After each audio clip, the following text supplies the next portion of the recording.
Mamma babus recipe मध्ये आपल्या मनापासून स्वागत आहे। आपल्या एका सबस्क्रायबरने एक रिक्वेस्ट केली होती की बाबू तू चिकन बिर्याणी बनव, तर बाबू तर चिकन बिर्याणी खात नाही कारण तो प्युअर व्हेजिटेरियन आहे, त्यामुळे मम्मीने चिकन बिर्याणी बनवलेली आहे।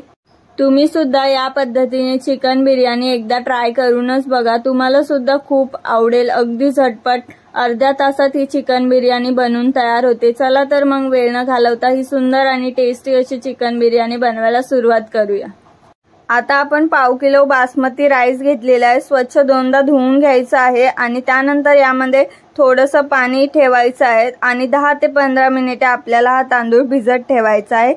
10 ते 15 मिनिटांनंतर आपला गॅस चालू करायचा आहे आणि कढईमध्ये पाणी उकळण्यासाठी ठेवायचं आहे। पाण्याला उकळी आली की त्यामध्ये आपल्याला खडे मसाले घालायचे आहेत। इथे आपण दालचिनी घेतलेली आहे, इलायची, चक्रफूल घेतलेला आहे, जिरे, मीठ, लवंग, काळी मिरी घेतलेली आहे, तेजपत्ता घ्यायला विसरले आहे, तुम्ही तेजपत्ता सुद्धा घ्या आणि उकळत्या पाण्यामध्ये हे खडे मसाले आपल्याला घालायचे आहेत आणि त्यानंतर आपल्याला राईस घालायचा आहे आणि छान 80 ते 90% आपल्याला हा राईस कुक करून घ्यायचा आहे। तोपर्यंत आपण टोमॅटोची प्युरी बनवूया। त्यासाठी खूप सारा लसूण घ्यायचा आहे, टमाटर घ्यायचे आहेत आणि अद्रकचे तुकडे घ्यायचे आहेत, त्याला छान बारीक करून घ्यायचे आहेत आणि टोमॅटोची प्युरी आपली तयार आहे। कांदा सुद्धा आपल्याला कापून घ्यायचा आहे, 2 मोठे कांदे आपण इथे कापून घेतले आहे, जाडसरच कापले, तुम्ही पातळ कापून घेऊ शकता।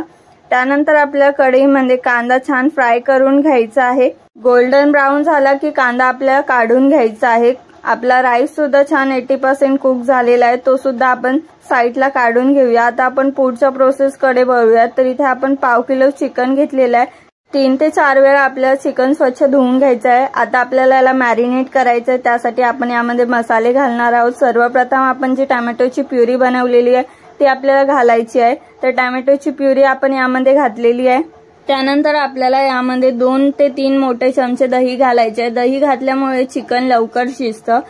आता आपल्याला मसाले ऍड करायचे आहेत। सर्वप्रथम आपण पाव चमचा हळद घातलेली आहे, 1 चमचा काश्मीरी लाल मिर्च, त्यानंतर काळा मसाला घातलेला आहे आणि गरम मसाला सुद्धा घातलेला आहे, चवीनुसार मीठ, तुम्ही चिकन बिर्याणी मसाला सुद्धा घालू शकता। त्यानंतर आपल्याला हे सर्व मिक्स करून घ्यायचं आहे। 5 मिनिट आपल्याला हे असंच ठेवायचं आहे। त्यानंतर आपल्याला यामध्ये कांदा घालायचा आहे आणि आता आपण ही भाजी शिजण्यासाठी तेलामध्ये घातलेली आहे। भाजी छान शिजलेली आहे, अगदी 10 मिनिटात भाजी छान शिजते।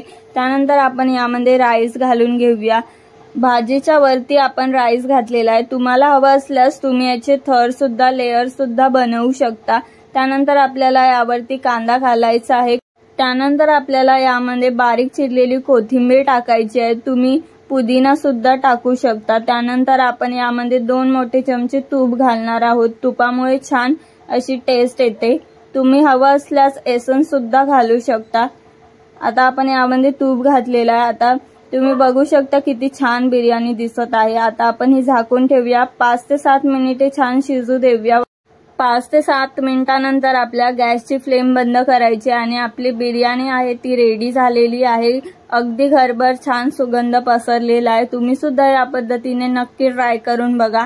आता आपण चिकन बिर्याणी एखाद्या डिश मध्ये काढून घेऊया। तुम्ही बघू शकता किती छान दिसत आहे बिर्याणी, अगदी बघूनच तोंडाला पाणी सुटलेले आहे। आता आपण सर्व बिर्याणी प्लेटमध्ये काढून घेऊया। तुम्ही ही कोशिंबीर सोबत सुद्धा खाऊ शकता। तुम्ही या पद्धतीने ही बिर्याणी नक्की ट्राय करून बघा। तुमचे अनुभव आम्हाला कमेंट्सद्वारे कळवायला अजिबात विसरू नका। तर तुम्हाला पुढची रेसिपी बघायला कोणती आवडेल ते सुद्धा कमेंट्सद्वारे नक्की कळवा। व्हिडिओ हेल्पफुल वाटला असेल तर व्हिडिओला लाईक करा, शेअर करा, मम्मा बाबूज रेसिपी चॅनलला सबस्क्राईब करायला विसरू नका। व्हिडिओ पूर्ण शेवटपर्यंत बघितल्याबद्दल धन्यवाद।